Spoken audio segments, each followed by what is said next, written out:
Alright, so today I want to talk about 10 ball pythons that you probably don't want to buy. You probably want to stay away from them. And it's kind of interesting, a lot of people talk about which morphs are the best for an investment, like a return on investment, or which ones make the best pets, which are the tamest, or which ones make really visually stunning morphs. And not a lot of people actually talk about kind of the opposite, which ones to stay away from.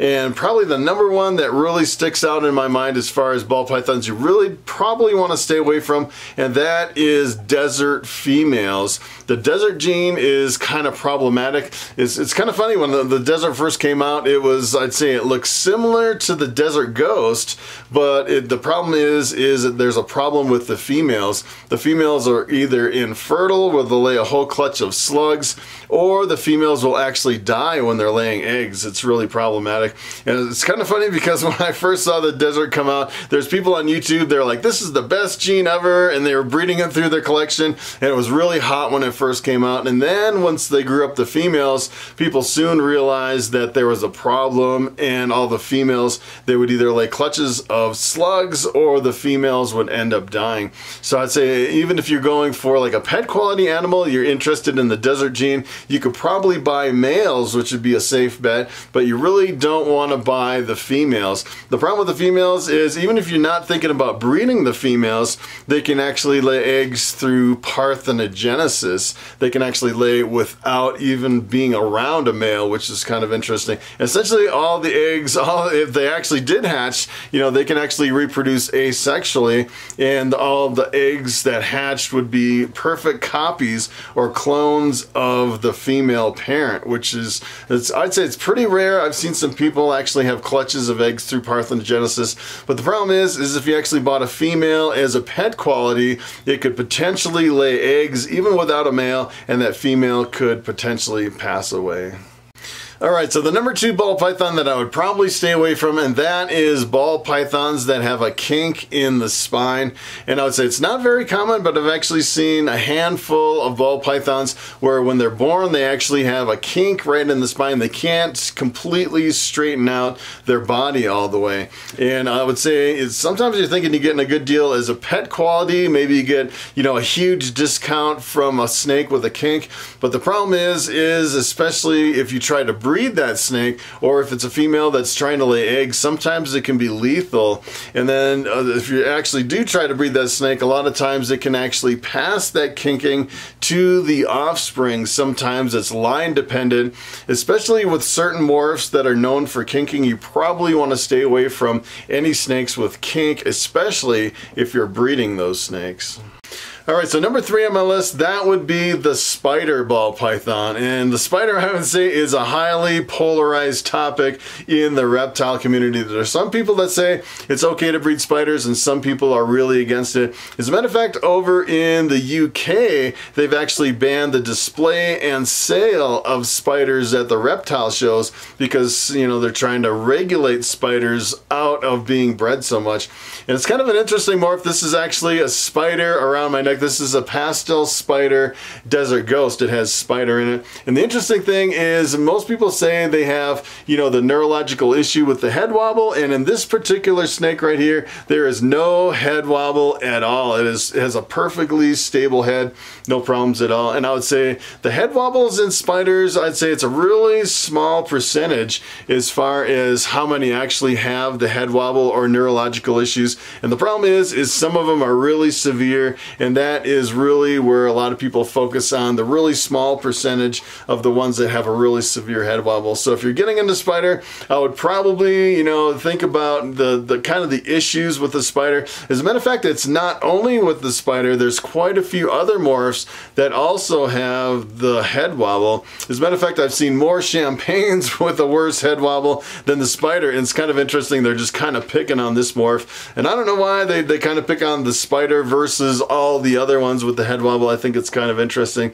But for me, I'm kind of on the fence where I don't want to breed, you know, a whole bunch of spiders. I want to have a limited production of spiders, but I really don't want to lose the morph in the hobby since it's so amazing. So I'd say if you're breeding spiders, it's kind of I'd say it's a really polarized topic. There's a lot of people that will be for you, a lot of people that are extremely against breeding spiders. All right, so for number 4, a snake that you really want to stay away from, and that is a sick snake. You can have a snake that has a respiratory infection, or it has mites, or maybe it's losing scales. And believe it or not, there's a lot of people that just want to get rid of the problem and unload a sick snake. A lot of times it's almost tempting because, you know, if you actually buy a sick animal, sometimes you can get it for pennies on the dollar thinking you're going to come out ahead. And I actually tried to do this with several animals in the past, not necessarily snakes, and it always backfires. You end up spending more money on medicine and time and vet care, and a lot of times the animal actually doesn't survive and you actually end up spending a lot more money. So personally, I would just totally avoid any type of a sick snake and always buy healthy animals. All right, so number 5 is another genetic anomaly that I would probably stay away from, and that is a snake that is missing one or both eyes. And it's usually a birth defect that the snake hatches out of the egg missing eyes. It seems like it's pretty common in snakes. And the problem is if you get a genetic anomaly like that, especially if you think about breeding ball pythons and then you're trying to unload some of these pet quality ball pythons, if they're not 100%, I'd say it's probably difficult to rehome a snake like that. So I'd probably go with snakes that are 100%.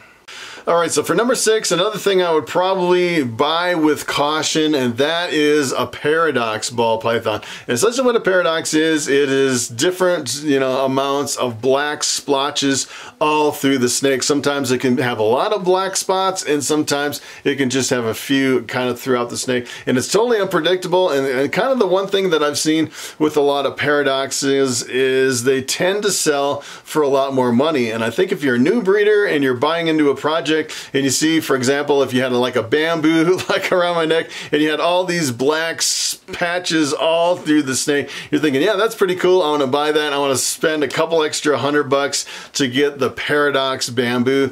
The problem is paradox is not genetic. So if you actually buy that snake thinking you're going to reproduce it, more than likely you probably won't reproduce it in the offspring. And a lot of times you're buying it as kind of a unique pet. It's one thing to keep in mind. I would definitely buy it with caution. You're definitely not buying it to breed and reproduce.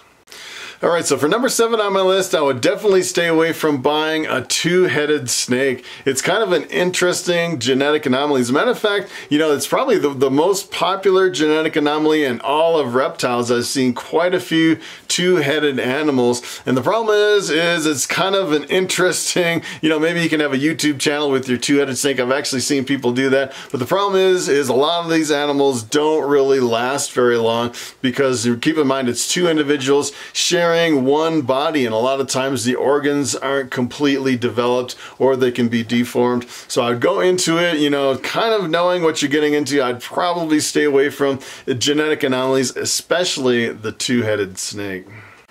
All right, so for number 8, talk about genetic anomalies, I would probably stay away from the chimera. And the chimera is kind of interesting. It's almost like, I'd say it's almost similar to the two-headed snake, except it's two individuals that are completely fused into one snake. It's kind of interesting. A lot of times you'll see like a stripe right down the middle of the body where half the body could be like a coral glow and the other half would be like a completely normal snake. And a lot of times the thing that gives it away is the head. A lot of times right down the top of the head you'll see a line right down the middle of the head. Sometimes you'll have two different colors on the head, and that pretty much gives it away that it's a chimera. And chimeras are actually two individuals that fuse, so a lot of times they'll have sterility issues where they actually can't breed. A lot of times they'll have genetic issues where they actually won't last very long. It's kind of an interesting anomaly, some of these genetic defects. I'd say the chimeras, probably one of the more interesting ones, but I'd probably stay away from any type of chimera. So for number 9, another snake I would probably avoid buying, and that would be a hybrid, a cross between a ball python and another type of snake. It's another kind of interesting anomaly. As a matter of fact, you can take a ball python and breed it to a blood python, and you get what looks like a ball python, except it's extremely huge, a really big ball python. You can actually breed a ball python to an Australia Woma python and get some interesting offspring. The problem is if you actually start going down the route route of hybrids, it's almost like doing the dwarf and the super dwarf and the reticulated pythons. We have to actually start keeping track of the percentage of each. And I'd say a lot of people frown on hybrids. There's not a lot of people that are actually going to buy into it. And probably the biggest fear when dealing with hybrids is actually producing a snake that looks like a ball python that actually has some other DNA from a different type of snake. So if that actually gets introduced in the hobby accidentally, we could actually produce hybrid snakes without even knowing it. And then it's really problematic, because in a lot of times, if you have a hybrid snake, a lot of times you don't know the right humidity requirements, or a lot of the proper care for that snake, because a lot of times there's two different species that have completely different care for both snakes. So for number 10 on my list, I would avoid buying a ball python if it's illegal in your area. And believe it or not, ball pythons are actually illegal in some parts of the world. In some areas, you actually need a permit to keep a ball python. And I would say probably here in the United States, there's not really any areas that are really problematic. As a matter of fact, I just saw a video where they outlawed ball pythons in Spain, and I'm not sure of all the rules and regulations. I just thought that was interesting, especially if you're dealing with bigger snakes like reticulated pythons. There's more regulations once you start getting into really big snakes. But for me, it's really hard to believe that, actually that they would outlaw a ball python unless they're worried about the ball python actually getting into the environment and reproducing, which is pretty unlikely in most cases unless you live in a really tropical environment. All right, so it is time for the question of the day. And Jeff Swafford asks, is there any other type of bedding for ball pythons other than coconut husk? And that is a very good question. As a matter of fact, when I first started in ball pythons, I was actually using a shredded aspen. A lot of people use shredded aspen. The problem is what I found is a lot of times when the snake's actually feeding, going after the rodent, or even eating like a frozen thawed, I found a lot of times they'll get those pieces of shredded aspen kind of sticking out of their mouth, and I was always chasing the snakes around trying to pull out the little pieces of shredded aspen. The other thing with aspen is it doesn't hold humidity very well, and in a lot of cases I found that it molds really quickly compared to coconut husk. And I've kind of had the same thing happen with coconut husk, where sometimes they'll actually get a piece stuck in their mouth and you have to try to go after them, and usually that is from not having enough humidity or moisture down in your coconut husk bedding. If you let it dry out, it really tends to fluff up, and sometimes they can get it in their mouth. And another type of bedding, I've actually seen people use like a soil, almost like a natural type. That sometimes people mix like a wood chip and a soil and a coconut husk, maybe a little bit of sand, and make like a bioactive substrate in there. That's kind of interesting. I've actually tried shredded paper for a while. I've used unprinted paper. There's a lot of different things you can use. As a matter of fact, in these tubs behind me, you can actually buy paper that is cut specifically for the tub, even with the water bowls cut out.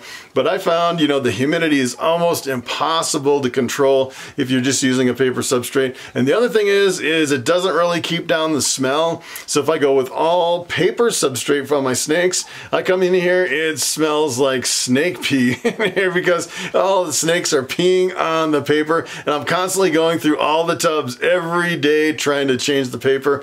Versus if I use like a coconut husk substrate, it seems like there's no smells, it holds the humidity, doesn't really mold. Sometimes I get a little bit of mold if it's too damp for too long, but I'd say I keep coming back to the coconut husk, like a Pro Coco or a Reptichip in the chunks. I think that's pretty much the ideal substrate.